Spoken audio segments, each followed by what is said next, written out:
Hello, good morning, and welcome to another episode of Psyched. I'm your host, Sule A. Joseph, a counseling psychologist by profession. By now, you should know we are on season 4. That's 4, 1, 2, 3, 4, season 4. And on this season, we'll be tackling the hard-hitting issues. Those issues that we like to pretend probably don't exist within our society, but they actually do. And we want to have a very real and sober-minded conversation about them. Joining me this morning to have this conversation is a very special guest. And I'll introduce him after the break. But before we do that, it's my favorite segment, Psyched to Know.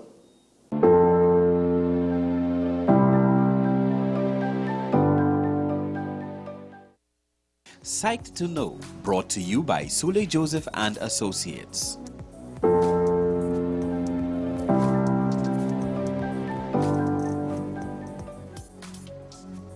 Around the world, racial division is seen between various races that practice Islam to various degrees.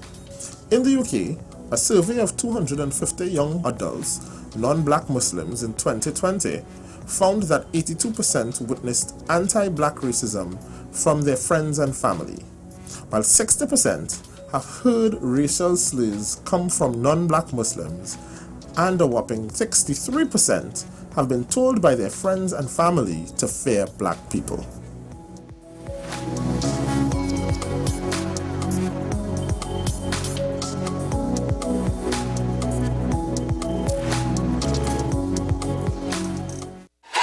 FanZone, your reliable, authentic supplier, has just gotten better. You can now visit our website www.fanzonett.com for your authentic wear and collectibles. The only place where you can use both your Visa debit and credit cards. Visit our website fanzonett.com to make your purchase today. Take some time for yourself or spend some time with the family at Sandy Point Village Hotel. Enjoy our various studio and suite apartments, self-contained with their own kitchenettes and Wi-Fi. We also have our famous 100-foot swimming pool and our beachfront restaurant, the Steak and Lobster Grill. And our location in Crown Point puts us near the center of activity from the nylon pool to the local nightlife. Call us and make your reservations at 639-8533, 389-2378, or email us at sandypointvillagehotel@gmail.com.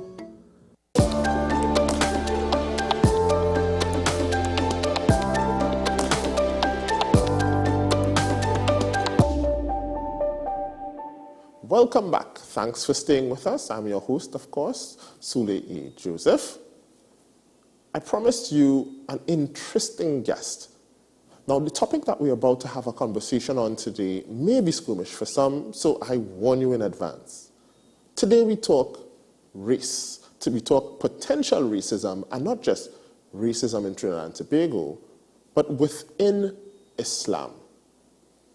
We've just come out of Eid, and we are amongst our brothers and sisters in the Islamic faith who live among us in Trinidad and Tobago, and we want to start to have that conversation. Is race a thing in Islam? Joining me to have that conversation this morning is my brother, Mr. Soluasi. Yeah, Mitoma Mtima Soluasi. Sorry.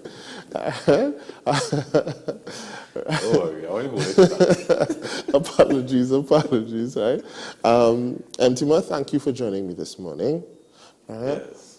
Hard-hitting topic. Oh, we have a hard-hitting topic this morning. All right. Assalamu alaikum. All right. Thanks for joining me. Let's just jump right into it. Straight into it. Now, when we talk about Islam, at least in Trinidad and Tobago, for the average man, we talk about the brotherhood of Islam. Islam being a brotherhood. We are aware that in the Christian faith, in Christian faith, there's a lot of issues with racism still. There's a lot of persons who may believe that this particular religious expression in Christianity is for a particular color or a particular ethnicity and so on. And there are a lot of issues that are well documented. The conversation I want to have with you today is, are there such issues in Islam? Okay, so good morning and assalamu alaikum to your Muslim audience. Eid Mubarak, as we just came out of Eid Mubarak, yes. Eid, which ended the month of fasting in the month of Ramadan. So, how we explain that scenario? We don't have that problem within Islam, right? If you ask any average Muslim, is there a race problem in Islam? The default, no.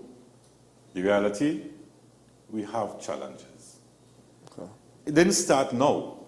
No? Prophet Muhammad, peace be upon him, in his last sermon, specifically said, an Arab is not better than a non-Arab.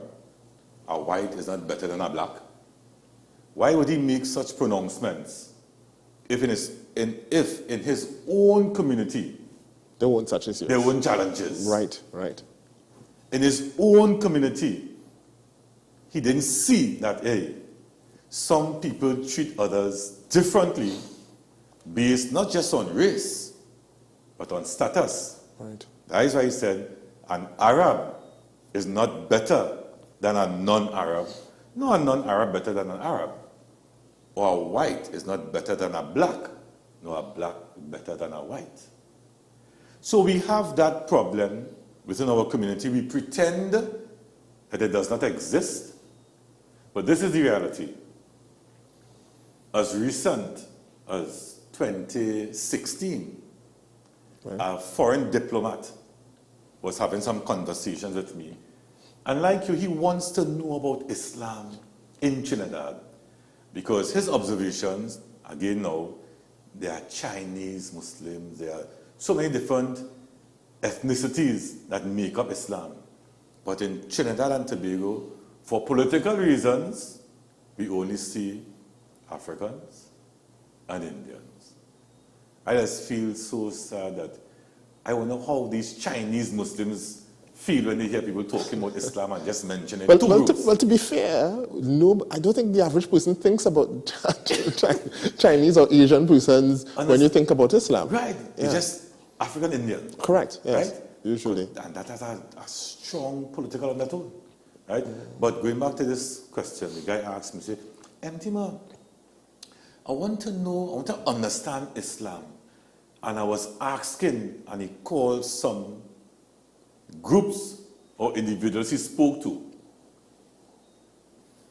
Tell him about Islam and tell him know about the African.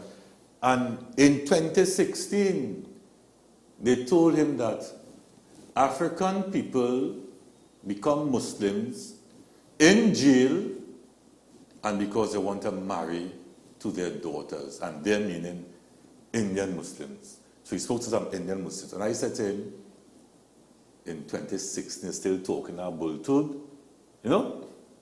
In 2016, I heard those stories back in the 1970s. Brothers would say that when they embraced Islam in the 70s, Indian Muslims were accusing them of becoming Muslim because they want to marry to their daughters. We're still talking that in 2016. So we have a race problem, buddy. Well, let's be fair here, right? Hey. Well, let's be fair. Let us be Being fair. embraced I'm in jail. let's be fair. There are several, and let's go back to even one of the more famous persons who embraced Islam through incarceration, Malcolm X. Right? Detroit Red, I believe, was his moniker before. Red. Yes, the Detroit Red is what they called him when he was non-Muslim, and it's through incarceration or getting himself in trouble that he found Islam and so on. And we have a lot of African brothers who found Islam through finding themselves in problems. Just saying that. Raise your hand if you embrace Islam, not being incarcerated. Look at the people raising their hands. And for you to even think that, is that way you put it me? In a prison? And then they're saying, I want your daughter. No, I'm saying this now, without an apology. Whoever made that statement, I don't want your daughter. Because if that is what you're thinking, that is how you indoctrinate your family. Right? I prefer the other Indian family daughter who don't think that way, and there are many of them who don't think that way. But then, But what we about have the that people? problem. Let's. All right. So I want to be the devil's advocate. I want to be on the other side of this.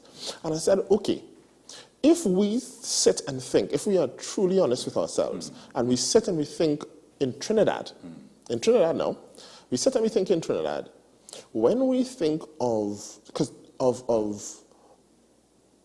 a criminal element, or we think of the gangs, because at one point there was a gang called Muslim. So you're joining a gang and you're becoming Muslim. There was the Muslims versus Rasta City. Oh, I thought you were stopping on that. I know. Right? I thought So it was Muslims versus Rasta City. Now, the majority or the large part of those persons who became Muslims to join the gang and be involved in nefarious activity looked like you and me. They were of African descent. You sound like a popular guy on television every afternoon from 5:30 to 7. You hear something on the Don't do that. Oh, listen.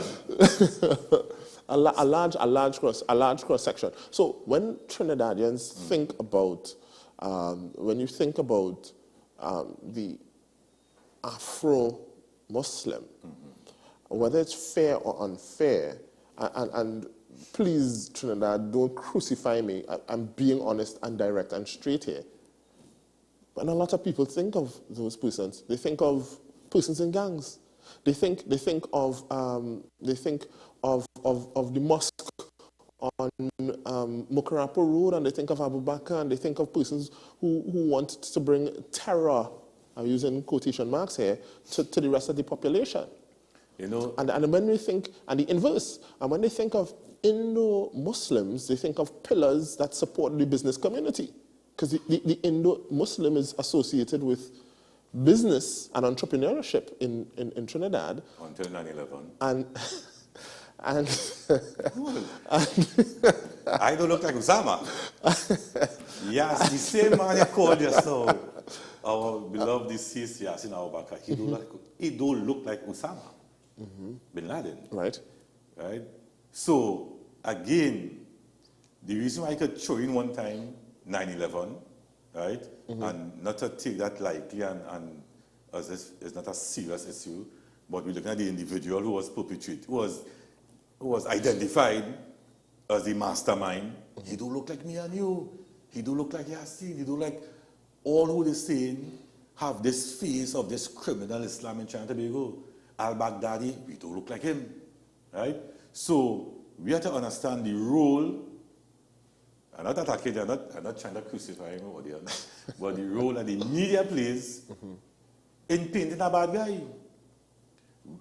You invited me here. Did you invite a criminal? Well, not that I knew. Not that Trinidad, I don't know this gentleman to be a criminal. As a matter of fact, let me move my hands. Let me say I didn't make the call. No, but that's what I'm saying. All right. Right? So we have, and I was a part of a panel discussing the issues of crime and violence in Trinidad and Tobago. And my topic was to look at gang and school violence. And a Muslim, because it was organized by a Muslim organization. And a Muslim, before that statement, or upon that time, held him in high esteem. I'm really saying, no, I don't right now. He made a comment that we have to, I cannot paraphrase him, that we have to come to the realization that the problem is African people. And then he go on to say, look at this, the fights in schools, who in the prison. Now, I have been working in the prison system since 2005. I see real Indian. Just recently I was in the prison and I see a Chinese man that I recognize. I say, what he doing here? So it's a Chinese in prison, it's an Indian in prison, it's a white. Once you do a crime and you are held, you will be detained or contained or secured or whatever you want to call it. Well, unless you have contacts. Remember, this is true. Well, in our prison system, right? Okay, right. So he said, look at the prison, look at the schools, and look at the gangs on the streets and the drugs. And I know, and you know, and the nation know right? Trinidad passed through a serious era with that Dolce dynasty, right? Dolce don't look like me and you, right?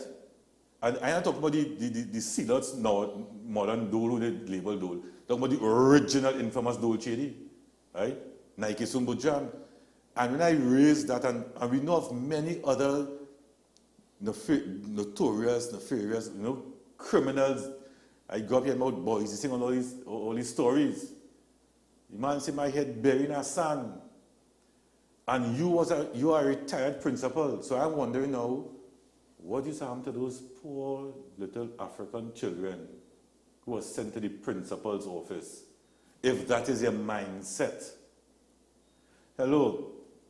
Allah said in the Quran, He created us in the tribe and nation that we know each other. Right? That we know each other. So I can watch you and say, hey, me and he's African together, or we from the African race. He and she, or he and whatever is from the Indian race, the Chinese race, whatever race. It's not for us to position ourselves as if we're better than one another. Right? Because you may have been afforded certain opportunities I was not afforded solely. So then are you saying that even within Islam, even though Islam speaks to humility, it speaks to brotherhood and togetherness, that even within Islam that there are divisions and there are some persons who function as though they're better than others? Based on race and based on class. Hello, I have had the opportunity to sit in meetings, or young in those days, or embrace Islam, big pappies in the dance, right? Millionaires in this meeting, or 4 of them, right? And when I watch how these guys were speaking to one another, I say, Tima, stay quiet. Right? It was like a pissing competition. Basically, who bank account bigger than who? Right? Right. And these are men, same race, same religion, but money. And a little bit money, little bit. We thought, hello, we can't start a count. We can't pronounce the kind of money these fellas have. But how they speak to one another. So we have that problem.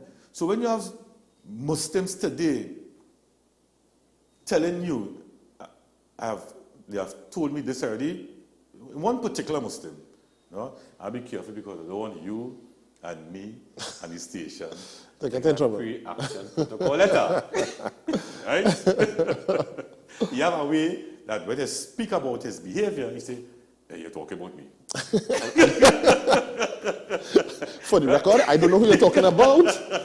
Please don't send any pre-action protocol letter for me. When you could say to African Muslim, no, you giving charity, you giving zakat, right? Because zakat is the Muslim, sadaqah or charity is for the non-Muslim, right? When you're giving zakat to the Muslim, and you saying, Sule, where you must be when are you feeding your black hungry brothers and sisters? Sule, you are a human being. We're not talking religion now. Right. We're talking humanity. Where is the humility in that? Where is the humanity in that? When I telling you where you must be when I feeding your black hungry brothers and sisters, whether I'm referring to zakat or whether I'm referring to sadaqah to the given the non-Muslims. Non-Muslims, yeah. What is that? How will you interpret that, Sule? Now, could it be, again, being the devil's advocate, could it be that this person is attempting to speak facts, to say, listen, I have been feeding everybody. I have been going out of my way. Not everybody.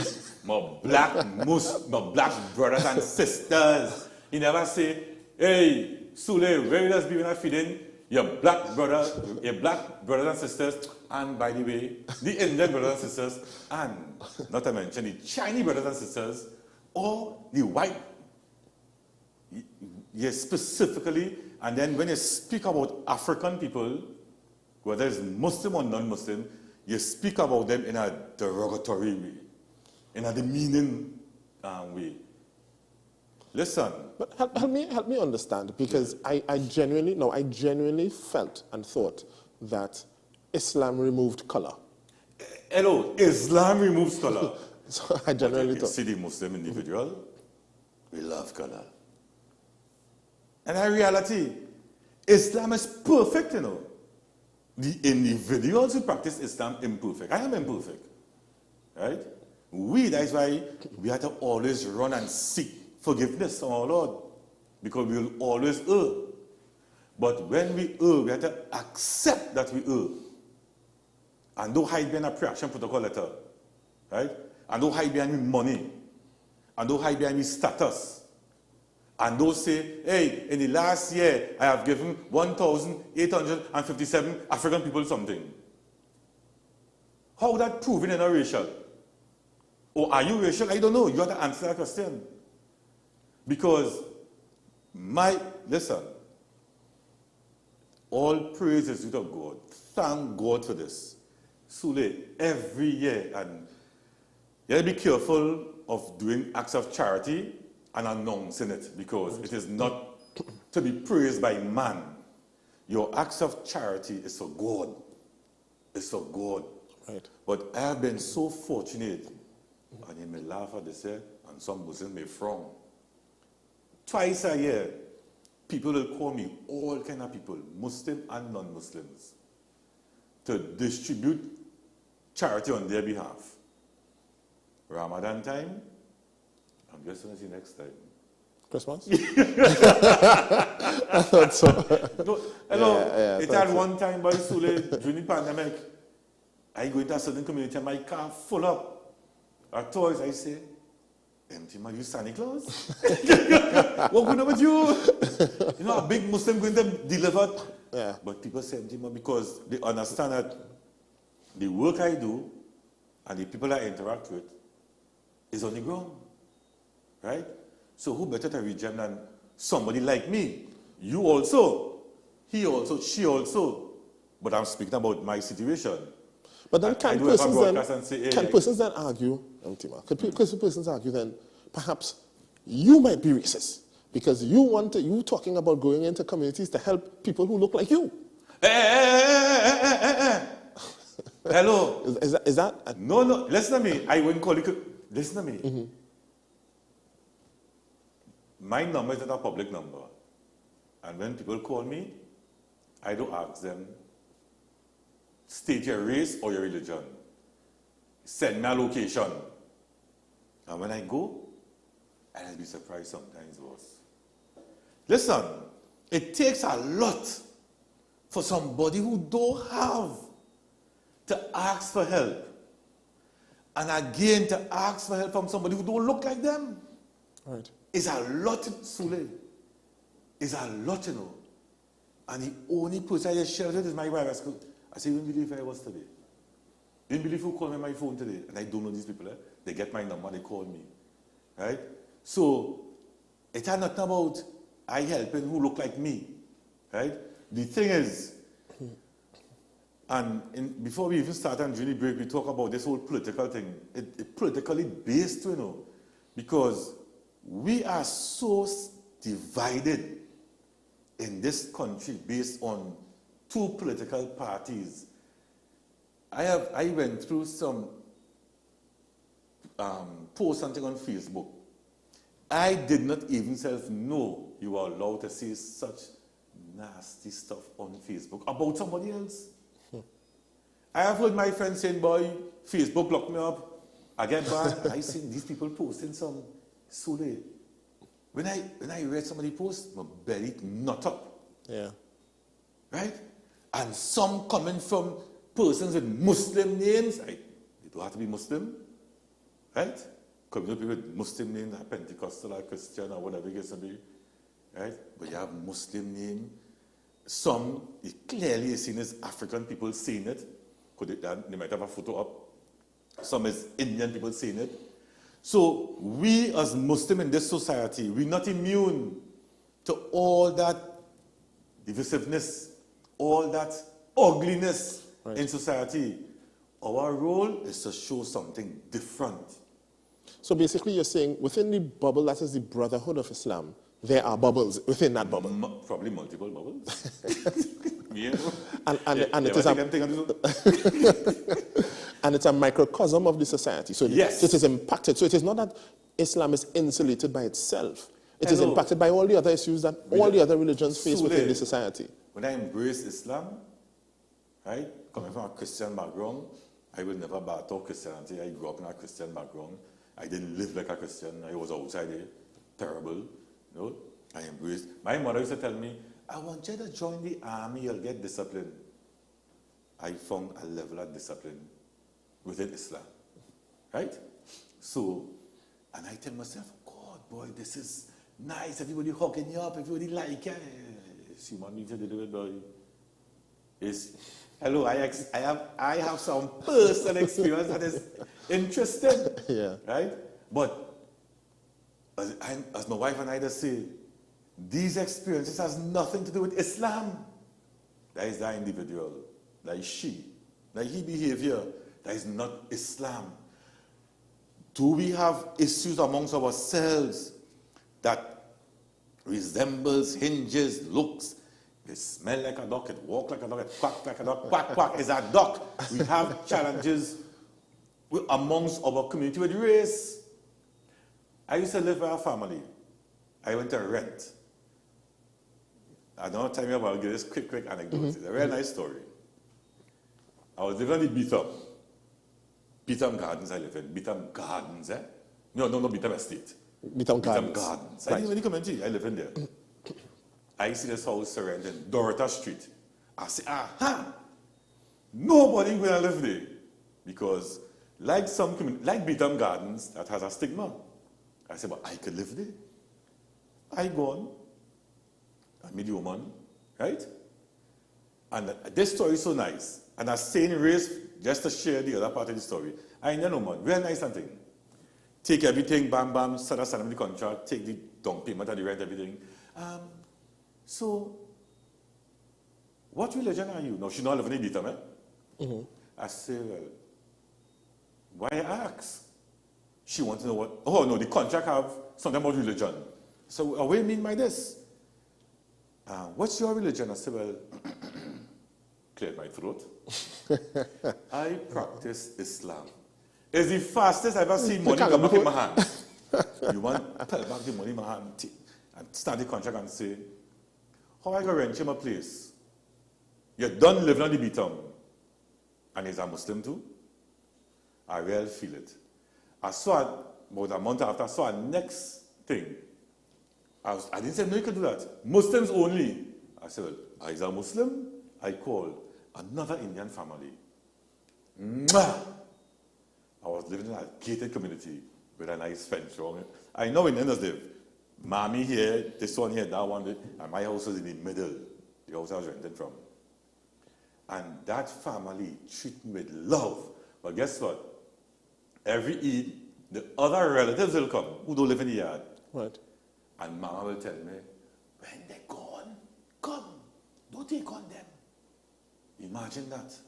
That entire family embraced me, not as an African, you know.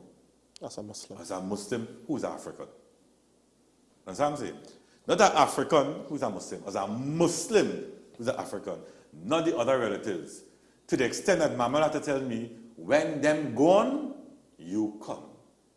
And I will sit on that dinner table with Mama, me and she alone. You know the spreaders be. And we'll eat. And I smile at that. So how come I can't be there with the other relatives? Because they have a problem with an African who's a Muslim or a Muslim who's African. Not that family in that yard. That's what I'm showing you. It really, I feel like we're getting so deep into this topic. no, we have to get deep because listen to me. Getting deep We into just this pretend. topic. And I say we, the Muslim communities, pretend. Right. That does not exist. It's not. But guess what? According to them, who does say that? I'm saying them who does say that, right? Because not all Indian Muslims does say that. But they want you to be security. If something happened to them, they want to call you first before they call the police. I said, boss, I am not a police officer. That's a police matter. I'll call you police. So, why you want to use the African Muslim as strength and muscle and not deal with me on the merit as I am a Muslim and I could contribute to this society. We started something last year called Emancipation Through Islam, where we were recognizing the contributions of African Muslims in this country. From way back when they brought some of our ancestors in as slaves. But right? Matima, I think we also need to now. ask, what have we as as African Muslims or Muslim Africans, what have we done to contribute to the stigma?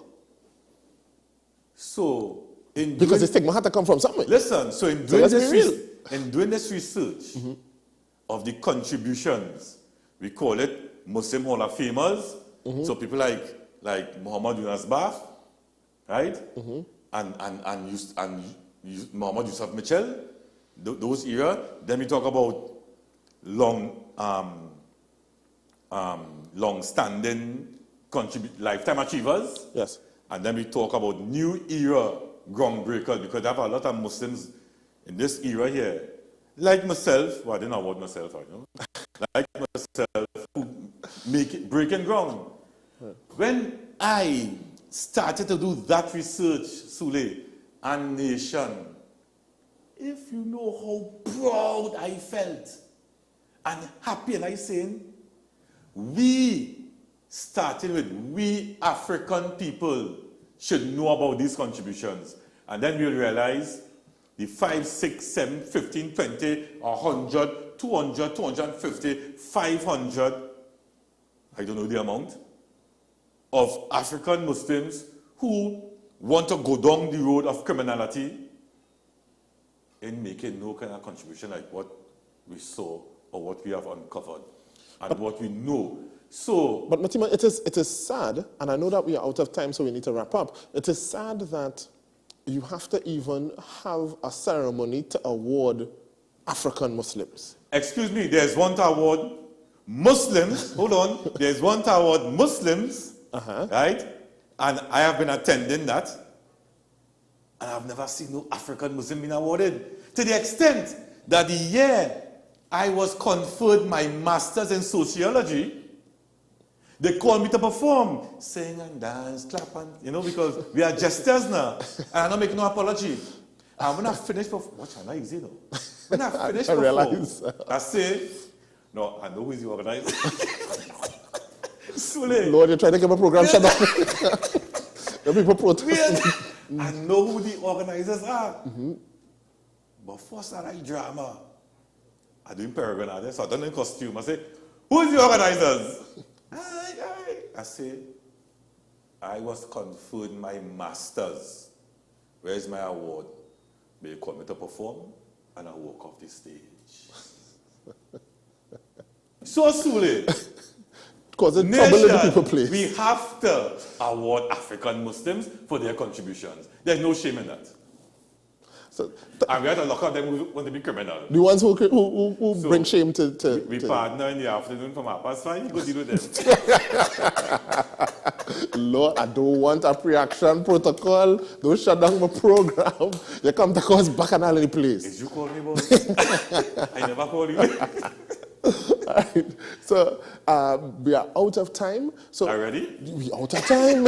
Time flying now. We out of time. So, very quickly. Call me back. I'll call you back. If I don't get a pre-action protocol, I'm a program shut down. I am calling you back with I'm calling you back. All right? So very, very quickly in closing, if there was one thing you want to leave Trinidad and Tobago with, one thing for them to remember on your way out, what's the one thing you'd tell them? Trinidad and Tobago, those of you at home, what is the one thing you'd like to tell them? Leave them with. Islam is a beautiful way of life. I'm asking the non-Muslims and the Muslims, get to know Islam. All right, lovely in closing.